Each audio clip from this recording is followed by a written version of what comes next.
चरित्रहीन स्त्री होती है या पुरुष? राधे राधे, जय श्री कृष्णा। प्रिय मित्रों, एक बार पुनः स्वागत है आप सभी दर्शक बंधुओं का आपके अपने चैनल दर्पण ज्ञान गागर यूट्यूब चैनल में। प्रिय दर्शक बंधुओं, आज आपके समक्ष हम बहुत ही ज्ञानवर्धक व प्रेरणादायक कहानी लेकर के हाजिर हुए हैं। प्रिय मित्रों, आज आप इस कहानी में जानेंगे कि चरित्रहीन स्त्री होती है या पुरुष।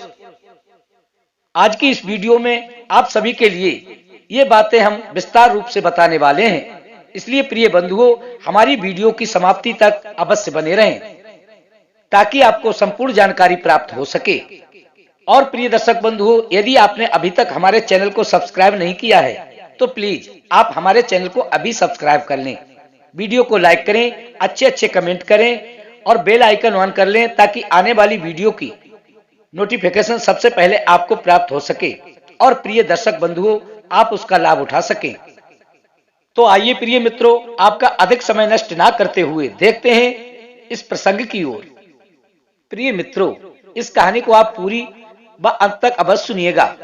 तो आइए प्रिय दर्शक बंधुओं, आपका अधिक समय बर्बाद ना करते हुए देखते हैं इस प्यारी कहानी की ओर। प्रिय मित्रों, एक समय की बात है, भगवान कन्हैया और अर्जुन टहल रहे थे।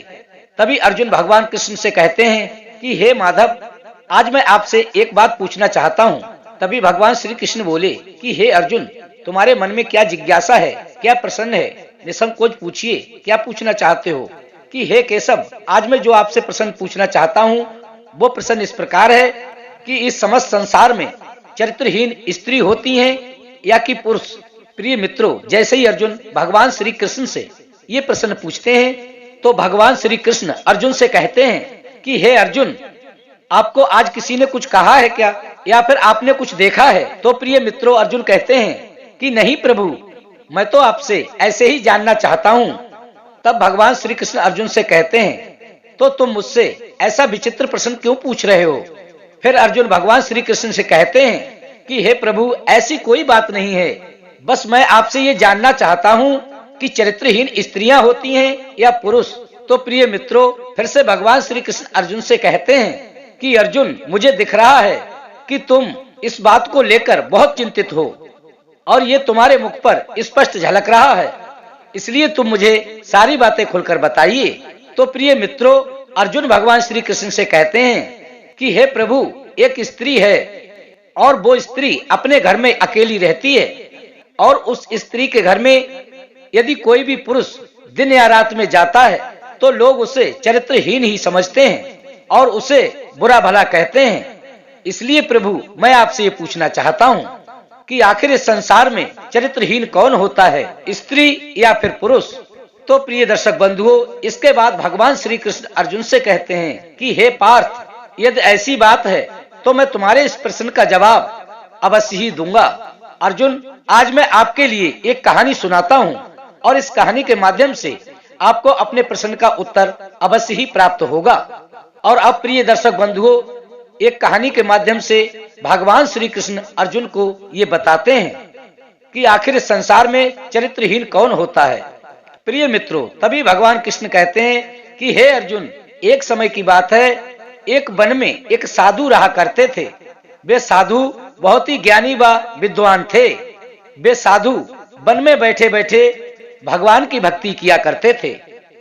तो प्रिय मित्रों, एक दिन की बात है, भगवान श्री कृष्ण कहते हैं उन विद्वान साधु महाराज जी के पास एक स्त्री आती है और वो स्त्री आकर उन विद्वान साधु से कहती है कि हे मुनिवर, इस वन के निकट में जो नगर है उस नगर से आई हूँ और मैं आपको निमंत्रण देना चाहती हूँ।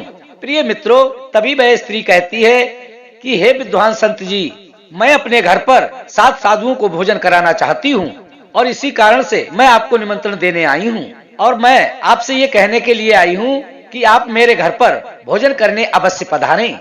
तो प्रिय मित्रों, जैसे ही वह स्त्री उस विद्वान साधु को स्वयं अपने मुख से निमंत्रण देती है तो वह विद्वान साधु उस स्त्री से कहते हैं कि हे पुत्री, तुम स्वयं चलकर मुझे निमंत्रण देने को आई हो तो मैं तुम्हारे इस निमंत्रण को स्वीकार करता हूँ और मैं तुम्हारे घर भोजन करने के लिए अवश्य ही आऊंगा।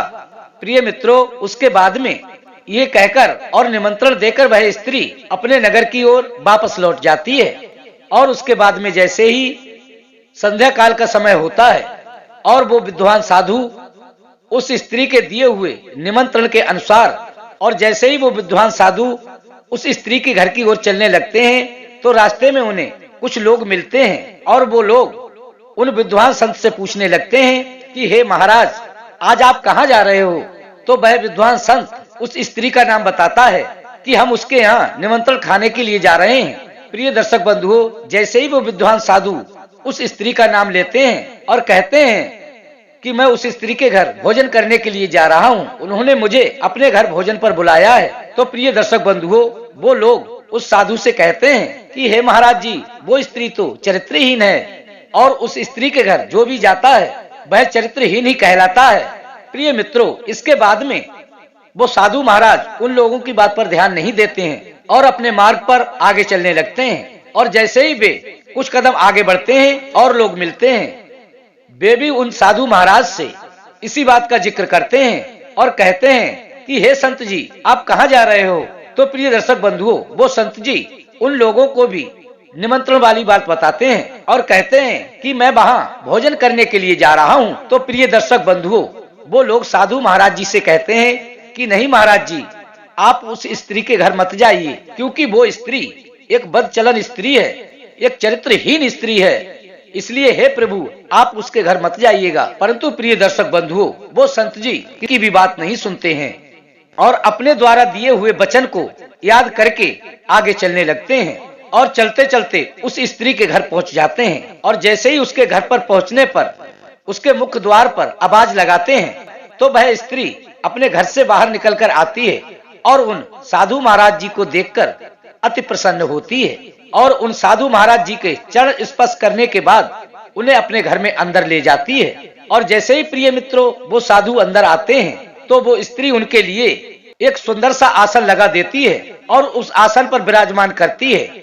इसके बाद प्रिय बंधुओं, वह सुंदर पकवानों की एक थाली लगाती है और उस आसन के ठीक सामने रख देती है और फिर उन विद्वान संत से भोजन करने का आग्रह करती है और कहती है कि हे मुनिवर, आप इस भोजन को ग्रहण कीजिए। प्रिय दर्शक बंधु, जैसे ही वो विद्वान साधु उस स्त्री के द्वारा बनाए गए भोजन को ग्रहण करने के लिए उस आसन पर बैठते हैं और उस थाली में से एक निवाला तोड़कर अपने मुख में डालने वाले ही होते हैं। इतने में उन मुनिवर के पीछे पीछे उस गांव का मुखिया और गांव के कुछ लोग आ जाते हैं। जैसे ही वो सब लोग आते हैं तो आकर उन संत जी को आसन पर बैठा हुआ देखकर वो मुखिया और गांव के सभी लोग उस विद्वान संत से कहते हैं कि हे संत जी, क्या आप मूर्ख हो? आपको इस बात का ज्ञान नहीं है कि ये स्त्री चरित्रहीन स्त्री है और इस स्त्री के घर जो भी व्यक्ति आता है वह चरित्रहीन ही होता है।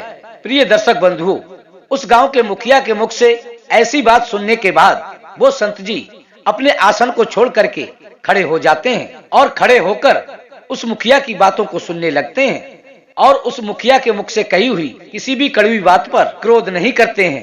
प्रिय दर्शक बंधुओं, इसीलिए कहा जाता है कि जो सच्चा साधु होता है उसके मन में वासना और क्रोध कभी भी नहीं होता।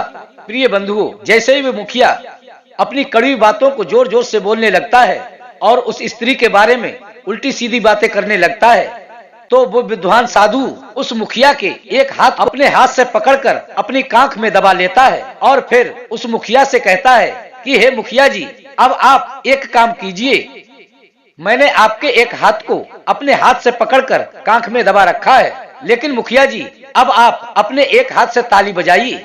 प्रिय दर्शक बंधुओं, जैसे ही वो विद्वान संत उस मुखिया से इस बात को कहते हैं तो वो मुखिया विद्वान संत से कहता है कि हे महाराज, ऐसा कैसे संभव है? एक हाथ से ताली कैसे बज सकती है? क्योंकि आपने मेरा एक हाथ तो अपनी कांख में दबा रखा है और भला एक हाथ से ताली कैसे बज सकती है?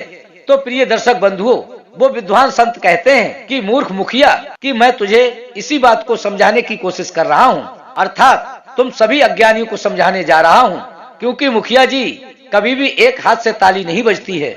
ठीक उसी प्रकार बिन पुरुष के कोई स्त्री चरित्रहीन नहीं होती है। और प्रिय दर्शक बंधुओं, ये बात परम सत्य है, कोई भी स्त्री अपने आप चरित्रहीन नहीं बनती है, इसमें एक पुरुष की भी बराबर की भागीदारी होती है। उसके चरित्रहीन होने में एक पुरुष भी बराबर का भागीदार होता है।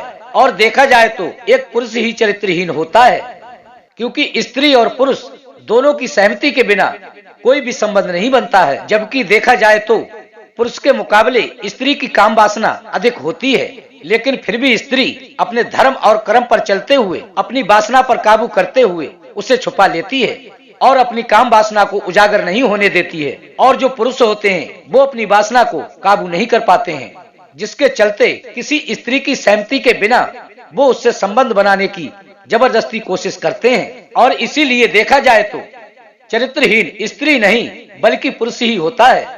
स्त्री को चरित्रहीन बनाने में पुरुष का पूरा हाथ होता है। प्रिय दर्शक बंधुओं, हमारी कहानी का उद्देश्य आप सभी की भावनाओं को ठेस पहुंचाना नहीं है, परंतु आपको एक सत्य और कड़वी बात का ज्ञान देने के लिए इस कहानी में आज हमने आपको ये सारी बातें बताई हैं। तो प्रिय दर्शक बंधुओं, हम उम्मीद करते हैं आप सभी के लिए हमारी ये छोटी सी ज्ञानवर्धक कहानी अवश्य ही पसंद आई होगी। प्रिय मित्रों, यदि हमारी कहानी पसंद आई हो तो वीडियो को लाइक करें, सुंदर सुंदर कमेंट करें और अपने सगे संबंधियों तक शेयर अवश्य करें। और प्रिय मित्रों, यदि आपने अभी तक हमारे चैनल को सब्सक्राइब नहीं किया है तो प्लीज आप हमारे चैनल को सब्सक्राइब अवश्य कर लें, क्योंकि प्रिय मित्रों, आपका एक सब्सक्राइब हमारे लिए बहुत ही महत्वपूर्ण है। इसी के साथ प्रिय दर्शक बंधुओं, राधे राधे, जय श्री कृष्ण।